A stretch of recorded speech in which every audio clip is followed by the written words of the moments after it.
Welcome back, students. Let's start today's class. And as you know that I had told you about asexual reproduction in plants. So today we will discuss about that. And first of all, we will discuss about fragmentation. Clear? So what will happen in fragmentation? In fragmentation, as the name suggests, fragments में divide हो जाना, टुकड़ों में बट जाना.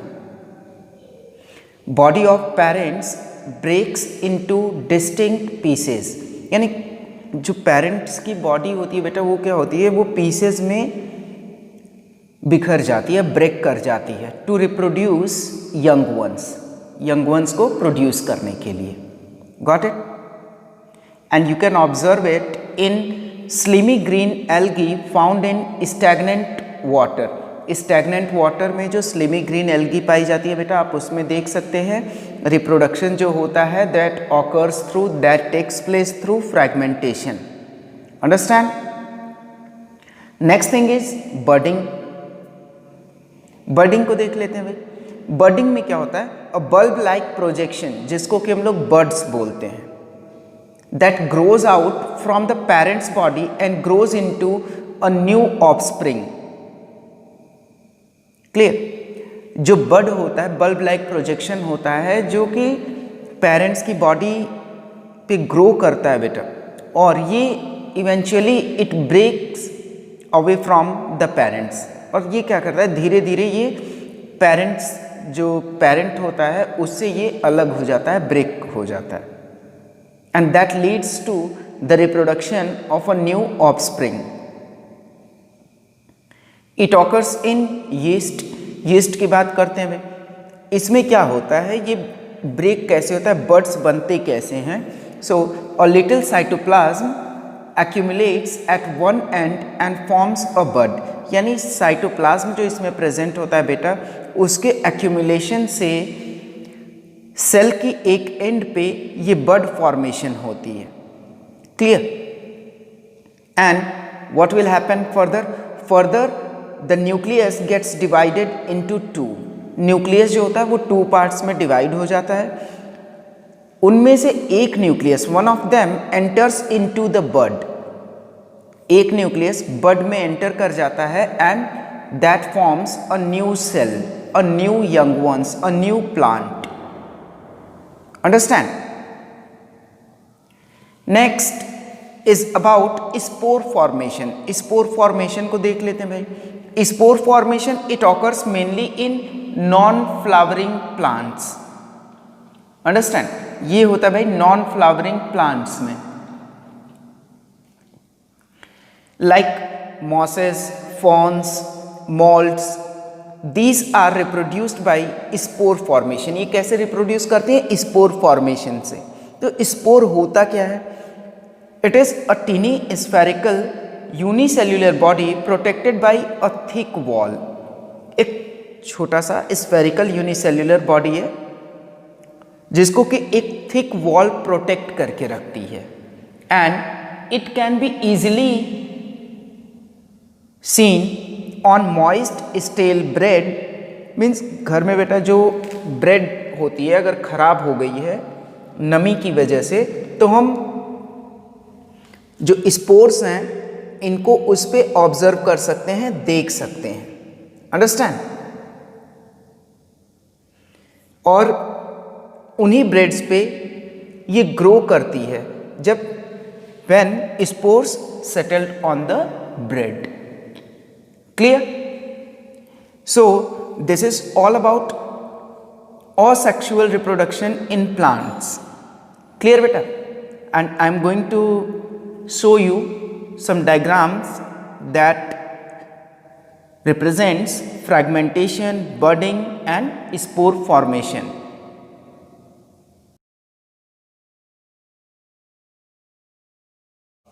Now come to the next part, that is vegetative reproduction. As you all know that reproduction occurs through the vegetative parts of mother plant. यानी mother plant के vegetative parts जो होते हैं उनसे भी रिप्रोडक्शन होता है बेटा, लाइक रूट्स, स्टेम्स और leaves. Without help of any reproductive organ, किसी रिप्रोडक्टिव ऑर्गन की हेल्प के बिना भी रिप्रोडक्शन होता है through some vegetative parts of mother plant like roots, stems और leaves. Let's see about that. Potato. Potatoes reproduce through stem tubers. Potatoes बेटा जो होती हैं ये स्टेम ट्यूबर्स की हेल्प से रिप्रोड्यूस करती हैं.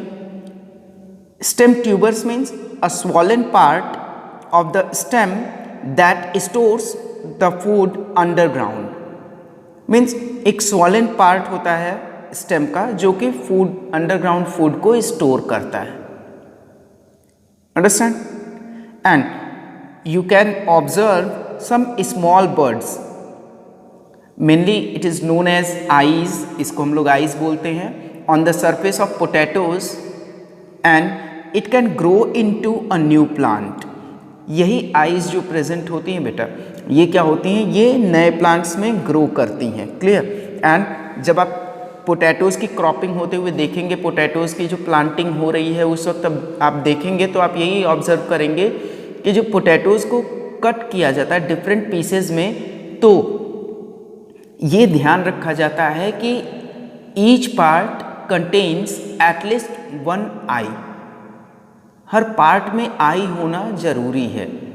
क्यों जरूरी है बेटा? Because it can grow into a new plant. Understand? Let's see. New plants also being reproduced by underground stems in ginger. Underground stems की हेल्प से जिंजर में भी रिप्रोडक्शन होता है.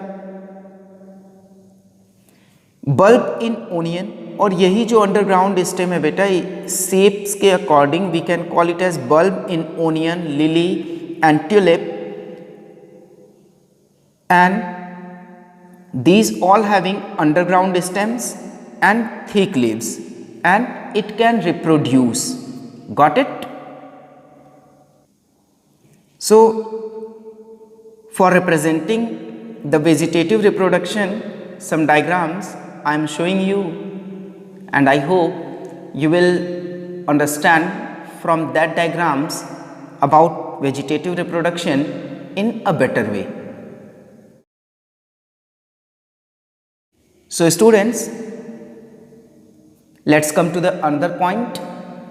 And new plants are also obtained from leaves, roots and shoots of some plants. Means new plants बेटा हम obtain कर सकते हैं कहाँ से? कुछ plants में roots, leaves and stem, shoots के through. Clear? Let's see. Like in bryophyllum. Bryophyllum में क्या होता है बेटा? बर्ड्स होती हैं ऑन इट्स मार्जिन्स. इनकी लीव्स के मार्जिन्स पे कुछ बर्ड्स होते हैं दैट रिप्रोड्यूसेस. अंडरस्टैंड? ये जो बर्ड्स ऑन इट्स मार्जिन्स, तो buds on its leaves. Understand? Leaves के मार्जिन्स पे कुछ बर्ड्स होते हैं that reproduces in bryophyllum. Sweet potato. Sweet potato को बेटा इनके जो स्वॉलन रूट्स होते हैं that is being planted, but before planting we use to cut it.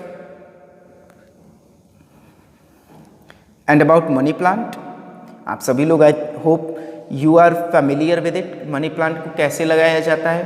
कहीं से भी हम जाते हैं, एक मनी प्लांट का छोटा सा उसकी शूट हम ले लेते हैं और उसको हम प्लांट कर देते हैं, and that leads to the reproduction of a new ones. Clear? Similarly, let's see about gladiolus. In gladiolus, corms separate from each other to form new plants. Corms जो होते हैं बेटा, they separate from, यानी वो एक दूसरे से अलग हो जाते हैं नए प्लांट्स को रिप्रोड्यूस करने के लिए. होते क्या है ये corms? These are short and swollen stems with stored food. Means ये छोटी और swollen stems होती हैं and they used to store some food. Got it? Next thing, the parts of plant that gives rise to new plants. अब भाई जो इन plants को, नए plants को arise करते हैं, ऐसे parts of plant, उनके पास होता क्या है ऐसा जिसकी वजह से ये न्यू प्लांट्स को अराइज करते हैं। सो उनके पास होता है बेटा मेरिस्टेमेटिक टिश्यू। क्लियर? क्या होता है? Meristematic tissue. तो मेरिस्टेमेटिक टिश्यू में ऐसा क्या होता है बेटा? इसके पास ऐसी कौन सी एबिलिटी है जिसकी वजह से ये न्यू प्लांट्स को रिप्रोड्यूस करता है या अराइज करता है? So it can only the tissue found in plant that divides to grow in new ones. Clear? Means meristematic tissue plants में पाया जाने वाला एक ऐसा टिश्यू होता है बेटा जो कि डिवाइड करता है, खुद को ब्रेक करता है to grow in new ones. Understand? So I am going to give you some diagrams related to bryophyllum, and I hope whatever I taught you today you will understand that in a proper way.